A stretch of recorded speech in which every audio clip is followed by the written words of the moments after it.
Hi friends, మరో కొత్త అప్డేట్తో మేము ముందుకు వస్తాం. ఇది మనం చెప్పుకునే ఇండియన్ నేవీ అగ్నివీర్ ఎస్ఎస్ఆర్, అదేవిధంగా ఎంఆర్ అప్లికేషన్ ఏ విధంగా అప్లై చేసుకోవాలి, ఫోటో సిగ్నేచర్ ఏ విధంగా అప్లోడ్ చేసుకోవాలి, అదేవిధంగా మార్క్స్ని ఏ విధంగా మనం అందులో పర్సంటేజ్లో డివైడ్ చేసుకోవాలనే విషయాన్ని మీకు డివైడ్ చేసుకోవాలో పూర్తిగా ఈ వీడియోలో నేను ఎక్స్ప్లెయిన్ చేయబోతున్నాను. ముందుగా ఏ విధంగా రిజిస్ట్రేషన్ చేసుకోవాలనే విషయాలు మీకు ఎక్స్ప్లెయిన్ చేయబోతుంది. ఇక్కడ చూడండి, Agniveer navy 2024 SSR and MR నా పైన నోటిఫికేషన్ చూపిస్తుంది కదా.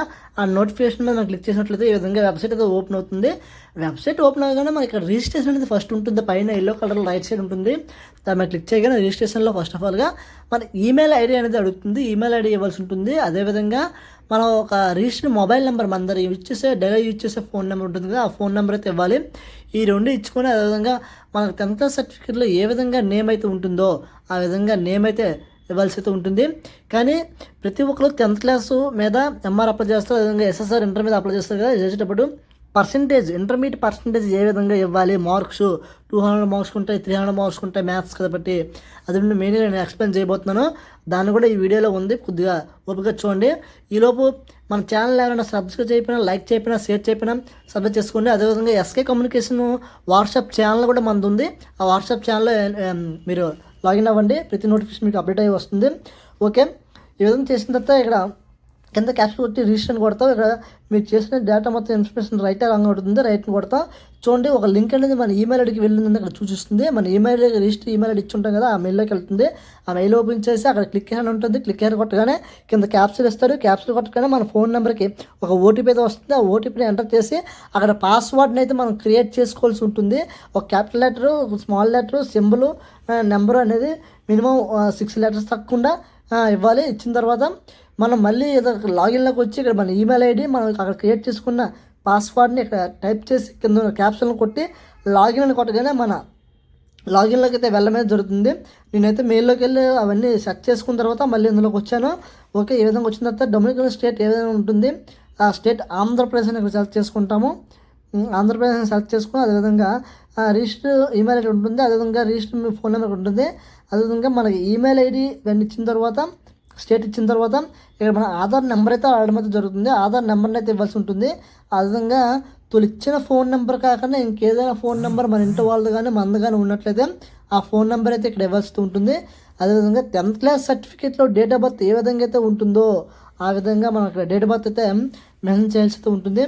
అదేవిధంగా ఎన్సీసీ క్యాండిడేట్స్, అదేవిధంగా సస్పెండెడ్ క్యాండిడేట్స్, అదేవిధంగా సస్పెండ్ క్యాండిడేట్ బి ఉంటుంది. ఏ అంటే నేవీలో వర్క్ చేసే వాళ్ళు వీళ్ళు ఉంటారు, వాళ్ళ అవచ్చు. అదేవిధంగా ఇంటర్మీడియట్ క్వాలిఫై ఎస్ఎస్ఆర్లో వర్క్ చేసే వాళ్ళు ఉంటారు, వాళ్ళకి ఏజ్ రిలాక్షన్ కొంతమందికి 1 year, కొంతమంది 6 months, కొంతమందికి 1 year, 1.5 year ఏజ్ రిలాక్షన్ కూడా దీనిలో ఇవ్వడమైనది. ఎన్సీసీ వాళ్ళకి 6 months ఉంటుంది. అదేవిధంగా నేవీ ఎంఆర్లోని అదేవిధంగా ఎస్ఆర్లో చేసే వాళ్ళకి 1 year ఏజ్ రిలాక్షన్ ఇచ్చారు. అదేవిధంగా ఇక్కడ మన నేమ్ అయితే 10th క్లాస్లో ఏ విధంగా ఉందో ఆ విధంగా నేమ్ అయితే ఇక్కడ మెన్షన్ చేసుకోవాల్సి ఉంటుంది. నేమ్ మెన్షన్ చేసుకోవాలి. అదేవిధంగా పేరెంట్స్ నేము ఎవరిదో ఒకరి దగ్గర మనం ఇచ్చుకోవచ్చు. పేరెంట్స్ నేమ్ ఇచ్చిన తర్వాత మేల్ ఫీమేల్ అనే క్యాండిడేట్ ఇక్కడ ఆప్షన్ అయితే ఉంటుంది. మనం ఏదైతే మేల్ ఫీమేల్ సెలెక్ట్ చేసుకుంటామో. ఓకే, చేసుకున్న తర్వాత మనకు 10th క్లాస్ సర్టిఫికేట్లో మనకి మోల్స్ అనేవి ఉంటాయి 2. మన 10th క్లాస్ సర్టిఫికేట్లో మెన్షన్ చేసి ఉంటాయి కింద మార్క్స్ కింద. దాన్ని చూసి ఇక్కడ మోల్స్ అనేవి 2 ఇక్కడ డివైడ్ చేసి ఇక్కడ రాయాల్సి ఉంటుంది. చేసిన తర్వాత మిడిల్ స్టేటస్ అంటే మనకి మ్యారేజ్ అయిన తర్వాత ఆప్షన్ ఉంటుంది. అన్మ్యారీడ్ పెడతాము. అదేవిధంగా ఫోటో సిగ్నేచరు డొమినికల్ ప్రూఫ్ అంటే మన ఆధార్ కార్డ్ అడ్రస్ ప్రూఫ్ ఉన్నది, ఆధార్ కార్డ్ అవ్వచ్చు. అదేవిధంగా క్యాస్ట్ సర్టిఫికేట్ అవ్వచ్చు, ఓబీసీ సర్టిఫికేట్ అవ్వచ్చు.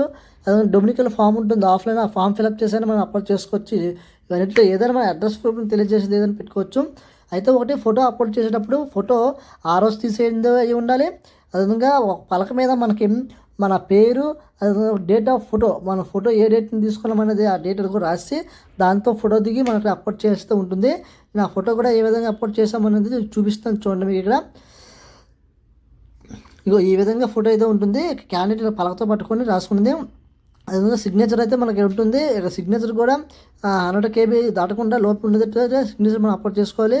అదేవిధంగా డొమినికల్ ప్రూఫ్ అని జేపీజీ మోడ్లోని 300 KB లోపు ఉండేదైతే మనం చూసుకోవాలి. 3 సబ్మిట్ చేసి సేవ్ అని ఆప్షన్ కొట్టాను. కొట్టిన తర్వాత నెక్స్ట్ మనకి అడుగుతుంది క్వాలిఫికేషన్ డీటెయిల్స్ అడుగుతుంది. 10th క్లాస్ పాస్ అయ్యారా లేకపోతే కరెంట్ పాసింగ్ ఇప్పుడు అవుతుందా, ఇయర్ చదువుతున్నారని అడుగుతుంది. పాస్ అని పెడతాము. ఇంటర్మీడియట్ అడుగుతుంది, అదేవిధంగా ఐటీఐ అడుగుతుంది, డిప్లొమా అడుగుతుంది. మన క్వాలిఫికేషన్ ఏముంటే అవి విధంగా పెట్టుకుంటాము. ఓకే, ఇక్కడ అప్లై పోస్ట్ ఎవరు ఎస్ఎస్ఆర్ ఇంటర్ మీద మీరు పెట్టడానికి ఎలిజిబుల్ ఓకే అని ఉంటుంది. ఓకే అని పెడతాము. అది కింద ఏమంటే మీరు ఎస్ఎస్ఆర్లో ఇంతకుముందు ఏదైనా వర్క్ చేస్తారో లేదా ప్రజెంట్లో వర్క్ చేస్తున్న ఆప్షన్ ఉంటుంది, అక్కడ నో అని పెడతాము. అదే ఎంఆర్కి కూడా మనం అప్లై చేసుకోవాలంటే ఇక్కడే అప్లై చేసుకోవాలి. రెండు ఎస్ఎస్ఆర్కి ఎంఆర్కి రెండింటికి కూడా ఇక్కడే అప్లై చేసుకోవచ్చు. అప్పుడు లాస్ట్లో డబుల్ పేమెంట్ అవుతుంది. రెండు ఎగ్జామ్స్ వేరువేరుగా వస్తాయి. ఇక్కడ కూడా అడుగుతుంది మీరు ఎంఆర్లో వర్క్ చేస్తున్నారా లేదని. వర్క్ చేస్తే ఎస్ అని పెడతాము, నో చేయకపోతే నో అని పెడతాము. చేసిన తర్వాత అదేవిధంగా ఎన్సీసీ మీకు ఉందని అడుగుతుంది. ఎన్సీసీ ఉందంటే ఎన్సీసీ సర్టిఫికేటు ఏ బెటల్కి సంబంధించింది, ఎప్పుడు పాస్అవుట్ అయ్యారు, అది బిఎస్సి అని అడుగుతుంది. చేసిన తర్వాత ఇక్కడైతే స్విమ్మింగ్ వచ్చి అడుగుతుంది. స్విమ్మింగ్ ఎస్ అని పెడతాం, ఎస్ పెడతాం, నో పెడతాం. నెక్స్ట్ లైవ్ ఫోటో అయితే మనం ఇవ్వాల్సి ఉంటుంది. క్యాండిడేట్ యొక్క లైవ్లో ఉండి ఫొటోస్ క్లాప్స్లు కొట్టాలి. 4 ఫొటోస్ కొట్టిన తర్వాత సేవ్ అని ఆప్షన్ ఉంటుంది. ఇక్కడ క్యాండిడేట్ లైవ్ ఫోటో కొట్టినప్పుడు బ్యాక్గ్రౌండ్ కన్నా మన ఫేస్ ఎక్కువ పర్సంటేజ్ ఇమేజ్లో కనిపించినట్లయితే చూసుకోవాలి. చేసి సబ్మిట్ కూడా సేవ్ అని కొట్టిన తర్వాత ప్రాసెస్ అడ్రస్లోకి వస్తాము. ఇక్కడ డోర్ నెంబర్, అదేవిధంగా మన వీధి పేరు, ఊరి పేరు, పోస్ట్ నేము, డిస్ట్రిక్ట్ ఇక్కడ స్టేట్ ఉంటుంది, స్టేట్ నేము, అదేవిధంగా డిస్ట్రిక్ట్ నేమ్ ఇస్తాము. అదే బ్లాక్ ఏ మండలం మనకు సంబంధించిన వాళ్ళు అనేది మండలం కూడా ఇక్కడ మెన్షన్ చేస్తూ ఉంటుంది. ఇలా డేటా అయితే అడ్రస్ అయితే ప్రూఫ్ అయితే communication address, present address, permanent address రెండు ఇచ్చుకోవచ్చు. రెండు ఒకటైతే సేమ్గా ఇచ్చుకోవచ్చు. దీనిలో ఎటువంటి పొరపాటు చేయకండి. పిన్ కోడ్ అయితే మెయిన్గా ఇక్కడ మనం మెన్షన్ చేస్తూ ఉంటుంది. అదేవిధంగా నియరెస్ట్ ఆ పోలీస్ స్టేషన్ మీద ఎక్కడ ఉంటుంది అనేది పోలీస్ స్టేషన్ కూడా ఇక్కడ మెన్షన్ చేస్తూ ఉంటుంది. ఇంకా పిన్ కోడ్ అయితే ఇచ్చుకుంటాము. ప్లీజ్ చాలామంది మన ఛానల్ని వీడియో చూస్తున్నారు కానీ లైక్ చేయట్లేదు, అదేవిధంగా షేర్ చేయట్లేదు. మీకు ఏదైనా డౌట్ ఉన్నా లేకపోతే మనలో ఏదైనా లోపల్స్ ఉన్నా మీరు కామెంట్ రూపంలో తెలియజేయండి. దాన్ని బెటర్గా చేస్తాను. అదేవిధంగా ప్రతి ఒక్కరు మనకు అడిగిన డౌట్లు ప్రతి ఒక్కరికి మేము రెక్టిఫై చేస్తున్నాము. మెయిన్ ఇక్కడ మనం చేయవలసింది 10th క్లాస్ మార్క్స్ని ఏ విధంగా మనం ఇవ్వాలి. 10th క్లాస్ మనకి ఎన్ని మార్కులు వచ్చింది, లాంగ్వేజ్ ఇంగ్లీష్ 100 మార్కులకి ఎన్ని మార్కులు వచ్చి ఆ విధంగా ఇచ్చుకోవచ్చు. లేకపోతే 100%కి మనకి ఎంత పర్సెంటేజ్ వచ్చు అలాగే ఇచ్చుకోవచ్చు. ఎందుకంటే 100కి ఎలాగా మనకి బిలో ఉన్నాయి కాబట్టి ఏ రెండు సబ్జెక్టులు కలపకూడదు కాబట్టి ఇక్కడ మార్క్స్ కానీ ఇచ్చుకోవచ్చు, పర్లేదు. English, language, social science, science, maths, ఇంకా ఏదైనా సబ్జెక్ట్ మిగిలిపోతే అదర్ సబ్జెక్టులో మనం పెట్టుకోవచ్చు.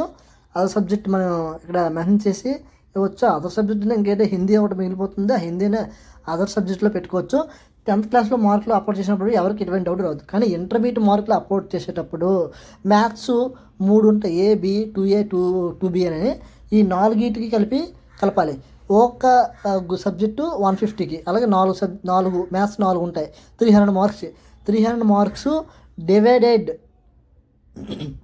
300 మార్క్స్కి మనకు పెట్టారు వాళ్ళు. మనకి ఎన్ని మార్కులు వచ్చి ఒక 252 మార్క్స్ వచ్చాయి అనుకోండి.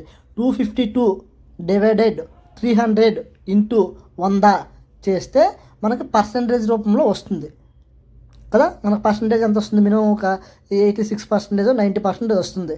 ఆ 90% యువతలో మనం ఇంటర్మీడియట్ మార్కులు అనాలిసిస్ చేసేటప్పుడు మార్క్స్ రూపంలో కాదు, మార్క్స్ రూపంలో చేస్తే మనం ఈ అప్లికేషన్ సబ్మిట్ చేయలేము. కాబట్టి మనం ఓన్లీ పర్సెంట్ రూపంలో చేయాలి. అది ఎలా చేయాలో నేను చెప్తాను. ఓకే, ఈ విధంగా 10th క్లాస్ ఇన్ఫర్మేషన్ అంతా మార్క్ చేసిన తర్వాత హాల్ టికెట్ నెంబరు, ఏ బోర్డు సంబంధించింది, ఎక్కడ చదివారు, స్కూల్ నేము, అదేవిధంగా 10th క్లాస్ సర్టిఫికేట్ని కూడా ఇక్కడ మనం అప్లోడ్ చేయాల్సి ఉంటుంది. ఇవి చేసిన తర్వాత ఇంటర్మీడియట్ డేటా అయితే వస్తుంది. దాన్ని ఇప్పుడు నేను చెప్పాను కదా పర్సంటేజ్లో ఏ విధంగా కట్టాలని అక్కడ నేను చూపించాను క్లియర్ వీడియోలో.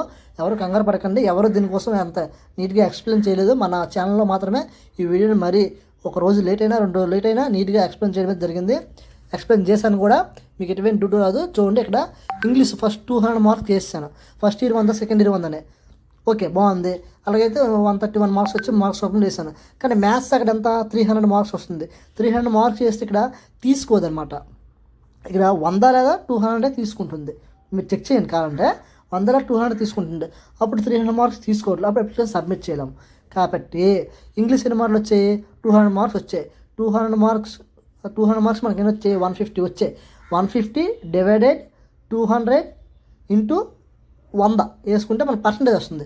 అప్పుడు 100%కి 65% వచ్చింది. అదేవిధంగా మ్యాథ్స్ కూడా మీకు చెప్పాను కదా, 300 మార్క్స్ టోటల్గా మనకు 252 వచ్చాయి. 252 డివైడెడ్ 300 ఇంటూ 100 వేయాలి. వేస్తే మనకు 90% వస్తుంది. అప్పుడు ఇవతల 100%, ఇవతల 96% అని వేసుకోవాలి. ఆ విధంగా అయితే మనం ఇక్కడ సబ్మిట్ చేయగలం. చేసుకొని అలా సీరియల్లో అన్నీ ఫిజిక్స్ ప్రాక్టికల్ కలపాలి, కెమిస్ట్రీ కూడా ప్రాక్టికల్ కలపాలి, దానికి 150 90 వచ్చి 90 డివైడెడ్ బై 150 ఇంటూ 100 వేసుకోవాలి. ఆ విధంగా చేసుకొని అన్నీ సబ్మిట్ చేసుకోవచ్చు. ఇక్కడ ఆల్ టికెట్ నెంబరు, ఎక్కడ చదివారు, ఈ స్కూల్ నేమ్, కాలేజ్ నేమ్ ఏంటి, అదేవిధంగా ఏ బోర్డు, ఇంటర్మీడియట్ సర్టిఫికేట్ కూడా ఇక్కడ అప్లోడ్ చేయాలి. 300 KB లోపే ఉండాలి. సబ్మిట్ చేసుకోవాలి. చేసుకున్న తర్వాత next process exam centres. Exam preference మన ఆంధ్రాలో 2 ఇచ్చారు. అదేవిధంగా ప్రతి స్టేట్కి కూడా 1 ఆ 2 ఇచ్చారు. అది సెలెక్ట్ చేసుకోవడం. ఆంధ్రప్రదేశ్లో విశాఖపట్నం, అదేవిధంగా second option Tirupati, third option Odisha Bhubaneswar ఇచ్చుకోవచ్చు, లేకపోతే హైదరాబాద్ ఇచ్చుకోవచ్చు, తెలంగాణ, అలాగే కర్ణాటక కానీ బెంగళూరు కానీ ఎక్కడ ఇచ్చుకోవచ్చు. సేవ్ అనే ఆప్షన్ కూడా సేవ్ కొడుతూ నెక్స్ట్ ఆప్షన్కి అయితే వెళ్తాము. ఓకే, ఈ మార్క్స్ పర్సంటేజ్ చేయడంలో ఎవరికైనా ఇంకేమైనా డౌట్స్ ఉంటే నాకు మెసేజ్ చేయండి. డిస్క్రిప్షన్లో నా ఫోన్ నెంబర్ ఉంటుంది, వీడియో డిస్ప్లే మీద కూడా నా ఫోన్ నెంబర్ వస్తుంది, ఎక్స్ప్లెయిన్ చేస్తాను, ఫోన్ చేయండి. ఈ విధంగా రెండింటికి కాబట్టి 250 + 18% GST 649 ఇంటూ 649 అంటే ప్లస్ 695 రెండు కదా, 649 + 649 టోటల్గా 1298 రూపీస్ అంత వచ్చింది. ప్లస్ QR కోడ్ పెట్టి స్కాన్ చేసుకుంటే ఈ విధంగా పేమెంట్ అయిపోతుంది. ఈ అప్లికేషన్ ఫామ్ అయితే మనం PDF ప్రింట్అవుట్ తీసుకోవాలి. అదేవిధంగా అప్లికేషన్ ఫామ్ కూడా కలర్ ప్రింట్ లేదా బ్లాక్ అండ్ వైట్ ప్రింట్ తీసుకొని ఉంచుకోవాలి. అడ్మిట్ కార్డులు అయితే పేమెంట్ పే చేసిన ప్రతి ఒక్కరికి వస్తాయి.